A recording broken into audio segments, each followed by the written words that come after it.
दोपहर की तेज धूप, सुनसान जंगल की सूखी मिट्टी पर बस पत्तों की सरसराहट। कहीं कोई इंसान नहीं, सिवाय उस एक चेहरे के जिससे पूरा इलाका कांपता था। डाकू भैरव। भैरव पेड़ के तने से टिककर खड़ा था, चेहरे पर रुकी दाढ़ी, आंखों में खतरनाक सन्नाटा। हाथ में लोहा चमक रहा था, एक भारी चाकू। रास्ते से दो व्यापारी थैला लेकर गुजर रहे थे। भैरव आगे बढ़ा, रास्ता पूरी तरह रोक दिया। सूरज सिर ऊपर, कोई बचाव का मौका नहीं। जो थैला है नीचे रख दो, बिना शोर किए, वरना सांस भी नहीं बचेगी।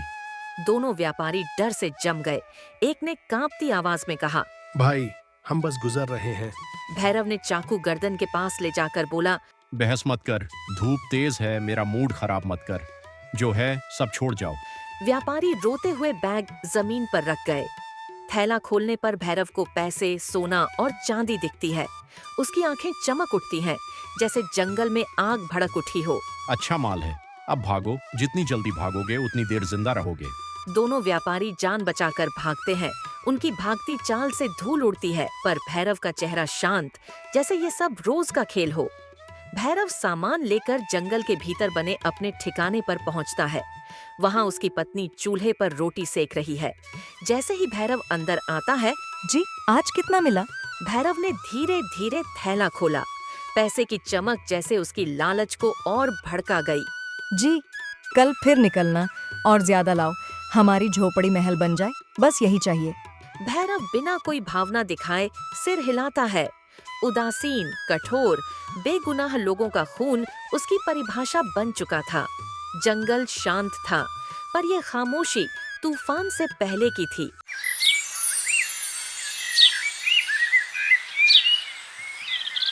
सूरज अब ऊंचाई पर था। जंगल सुनसान, सिर्फ पत्तों की सरसराहट और दूर किसी पक्षी की कर्कश आवाज। भैरव रास्ते पर खड़ा था, हाथ में चाकू। जैसे ही कोई गुजरता, वह रोक देता। आज एक किसी किसान की गाड़ी धीरे धीरे झाड़ियों के बीच से निकली।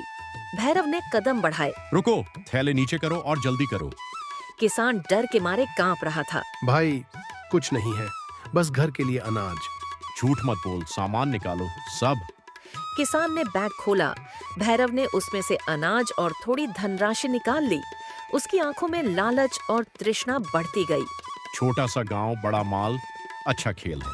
किसान डर के मारे बैठ गया। भैरव ने चाकू जमीन पर टिकाकर कहा, भागो, पता है तुम्हारा गांव अब किस डर से कांपेगा। किसान भागा, धूल उड़ती रही। भैरव बैग उठाकर आगे बढ़ा। सूरज की धूप में उसका चेहरा और भी खतरनाक लग रहा था। भैरव के ठिकाने पर पत्नी रामीना ने उसकी वापसी की प्रतीक्षा की। जी, दिखाओ कितना मिला। भैरव बैग खोलता है, सोना, चांदी और कुछ पैसे सामने रखता है। रामीना ने उसे देखकर आंखें चमकाईं।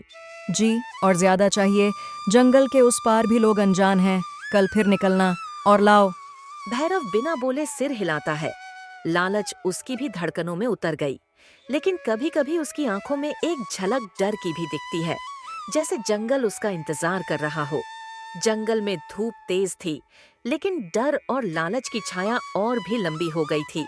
भैरव और रामीना की दुनिया अब सिर्फ लालच और खून बन चुकी थी। दोपहर की धूप सिर पर चढ़ी थी। जंगल का रास्ता सूना, पेड़ों के बीच से हवा भी जैसे डरते हुए गुजर रही थी। भैरव आज पहले से ज्यादा गुस्से में था। सुबह पत्नी ने कहा था, जी, आज कुछ बड़ा लाना, रोटी सब्जी नहीं चाहिए, अब तो गहने और सिक्के चाहिए। भैरव ने एक शब्द नहीं बोला, बस निकल पड़ा। उसकी चाल, उसके कदम, सब में तीखापन था। जंगल का बीच का रास्ता दूर से एक लकड़ी से ढकी छोटी बैलगाड़ी आती दिखी। गाड़ी में एक नौजवान लड़का और उसका बूढ़ा पिता बैठे थे। उनके पास एक छोटा सा बक्सा भी था। भैरव तुरंत आगे आया और रास्ता रोक दिया। गाड़ी रोक दो और जो भी साथ है नीचे रख दो। नौजवान डर से कांपते हुए बोला, भाई, हम तो बस शहर से दवा लेकर लौट रहे हैं, अंदर बस कागज और दवा है। भैरव ने बक्सा छीनकर जमीन पर रखा, चाकू हाथ में, आंखें तनी हुई। मैं देख लूंगा क्या है, लोग बहुत झूठ बोलते हैं। उसने बक्सा खोला। वाकई अंदर सिर्फ दवा और कुछ कागज थे। कुछ सिक्के भी थे, दवा खरीदने से बची रकम। पिताजी बीमार हैं, ये दवा बहुत जरूरी है, इसे मत ले जाना। भैरव के चेहरे पर एक पल के लिए ठहराव आया, जैसे दिल के अंदर कुछ हिल गया हो, लेकिन उसके पीछे खड़ा लालच फिर जीत गया। मैं दया नहीं करता, ये सिक्के मेरे काम आएंगे। वह सिक्कों की थैली उठाकर मुड़ा। नौजवान की आंखों में गुस्सा, बूढ़े की आंखों में आंसू। बूढ़ा पिता धीमी आवाज में बोल पड़ा, बेटा, तू जो कर रहा है, एक दिन यही रास्ता तुझे वापस पकड़ेगा। भैरव एक पल रुक गया, जैसे उसके सीने में किसी ने कांटा चुभा दिया हो, लेकिन उसने कुछ नहीं कहा और चल दिया। ठिकाने पर वापसी भैरव बैग रखकर बैठा ही था कि उसकी पत्नी दौड़कर आई। जी, क्या क्या लाए? भैरव ने शांत स्वर में सिक्के दिखाए। रामीना ने तुरंत कहा, बस इतना? जी, आज कुछ कम लाए हैं। जंगल में और लोग भी गुजरते होंगे, कल ज्यादा लेकर आना। भैरव ने पहली बार उसकी आंखों में देखकर कहा। आज एक बूढ़ा मिला, दवा ले जा रहा था। रामीना ने झुंझलाकर हाथ छटक दिए। जी, दूसरों की बात मत सोचो, जो मिल जाए ले आओ। हमारी जिंदगी सोने की होनी चाहिए। भैरव चुप हो गया, लेकिन उसके मन में आज पहली बार एक छोटा सा डर जग चुका था। शायद बूढ़े की बात कहीं अंदर उतर गई थी। दिन ढल रहा था, जंगल की छाया लंबी हो रही थी और भैरव की गलतियों की छाया उससे भी लंबी। अगली सुबह जंगल में हल्की धूप उतर रही थी। पेड़ों पर चिड़ियाओं थीं, लेकिन रास्ता फिर भी डर से खाली था। आज भैरव कुछ अलग ही अंदाज में निकला था। चेहरा और भी सख्त, आंखों में गहरी बेचैनी। कल रात पत्नी ने कहा था, जी, अब छोटा मोटा लूट नहीं चलेगा, आज कुछ बड़ा लाना, इतना कि हम दोनों पूरी जिंदगी आराम से रहें। भैरव ने कुछ नहीं कहा, बस निकल पड़ा। उसके कदमों में एक अजीब सी बेचैनी थी। जंगल का खतरनाक मोड़। आज रास्ते से 3 लोग आ रहे थे। एक अमीर जमींदार, उसके साथ 2 आदमी और उनके पास एक बड़ा लोहे का ताला लगा बक्सा। भैरव ने झाड़ियों के बीच से निकलकर रास्ता रोक दिया। नीचे उतरो और बक्सा खोलो, जंगल में मेरे नियम चलते हैं। जमींदार हक्का बक्का रह गया। तू जानता है किसका सामान है? ये मेरी बेटी की शादी के गहने हैं। भैरव ने चाकू दिखाकर कहा। तभी तो कह रहा हूँ, जल्दी खोलो। आदमी बक्सा खोलने में लगे रहे। भैरव के चेहरे पर पहली बार लालच इतना साफ दिख रहा था कि धूप भी फीकी पड़ गई। बक्सा खुला।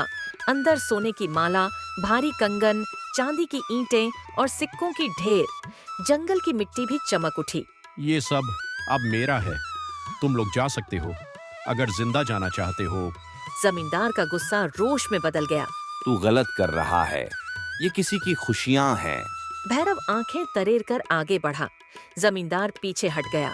डर ने उसकी ताकत छीन ली थी। भैरव बक्सा उठाकर जंगल के अंदर गायब हो गया। रास्ते पर सिर्फ भय और धूल रह गई। ठिकाने पर वापसी भैरव भारी बक्सा लेकर झोपड़ी में घुसा। रामीना दौड़ती हुई आई।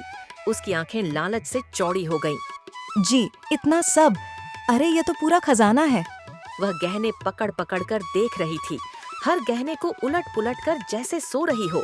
जी, अब हम कोई छोटे लोग नहीं, सुन रहे हैं आप? आज आपने कमाल कर दिया। लेकिन भैरव चुप था। उसके चेहरे पर हल्की बेचैनी थी, जैसे अंदर कुछ खटक रहा हो। पत्नी ने ध्यान नहीं दिया। वह तो सोने की हर गले में पहनकर आई और बोली, जी, कल से और भी बड़ा काम करना, अब हमें डरना नहीं, अब तो पूरा जंगल हमारा है। भैरव ने पहली बार उसकी ओर देखा, लेकिन उसकी आंखों में खुशी नहीं, बल्कि एक अजीब सा डर था। जैसे जंगल, जैसे रास्ते, जैसे लोग, कुछ लौट कर आने वाला हो। उस रात भैरव सो नहीं पाया। उसे बूढ़े किसान का कहा वाक्य बार बार सुनाई देता, ये रास्ता एक दिन तुझे वापस पकड़ लेगा। जंगल चुप था, पर भैरव के अंदर तूफान उठ चुका था। अगली सुबह भैरव जल्दी उठ गया। सामने सोने के ढेर, चांदी की ईंटें, सिक्के, पर आज इनकी चमक उसे चुभ रही थी। दिल में बेचैनी थी। रात भर करवटें बदलता रहा था। उसे बूढ़े का कांपता चेहरा याद आया। मेरे बेटे की दवा मत ले जाओ। और जमींदार की बात, ये बेटी की शादी के गहने हैं। उसका दिल भारी हो गया। पहली बार उसे लगा कि उसने सिर्फ चीजें नहीं चुराई, किसी की उम्मीदें, खुशी और जरूरत छीन ली। झोपड़ी के अंदर से पत्नी रामीना बाहर आई। चेहरा लालच से भरा, जैसे हमेशा होता था। जी, आज फिर निकलिए। इतना माल देखकर मन और भी लालच कर रहा है। थोड़ा और लाएंगे तो हम अमीर बन जाएंगे। भैरव ने बिना मुस्कुराए देखा। आज उसकी आंखों में वही नशा नहीं था। मैंने गलती की है। मैंने लोगों का दर्द नहीं देखा, सिर्फ सिक्के देखे। जो दवा मैंने छीनी, शायद कोई बिस्तर पर तड़प रहा होगा। जिसकी बेटी की शादी के गहने लिए, शायद उनका घर रो रहा होगा। पत्नी कुछ पल चुप रही। पहली बार वह भी सोच में पड़ गई। जी, मैं लालच में अंधी थी। आप अकेले गलत नहीं थे, मैं भी थी। पैसे के पीछे हम इंसानियत भूल गए। उसने हाथों में पहनी सोने की चूड़ियां उतार दी, धीरे से भैरव के हाथ पर रखी। आंखें नम थीं। मैं सब लौटाना चाहता हूँ। जिनसे छीना उनके घर वापस देना है, ताकि मेरा अपराध मेरे साथ ना रहे। पत्नी उसके बाजू में खड़ी हुई। जी, मैं साथ चलूंगी। अगर आज हम सही करें तो कल डर नहीं रहेगा। भैरव मुस्कुराया। सालों बाद पहली सच्ची मुस्कान। दोनों ने सोना सिक्के एक कपड़े में बांधे। दोपहर की धूप में वे जंगल के रास्ते चले। वहीं से जहां भैरव डाकू बना था, वहीं से अब वह इंसान बनने जा रहा था। उसी जंगल में जहां लोग उससे डरते थे, आज वह पछतावे और सुधार का बोझ लेकर चला। और उस दिन भैरव ने सीखा, सोना मन में हो तो लालच बनता है, और दिल में हो तो इंसानियत। भैरव और रामीना ने गलतियों को वापस लौटाया और जिंदगी फिर से शांत हो गई।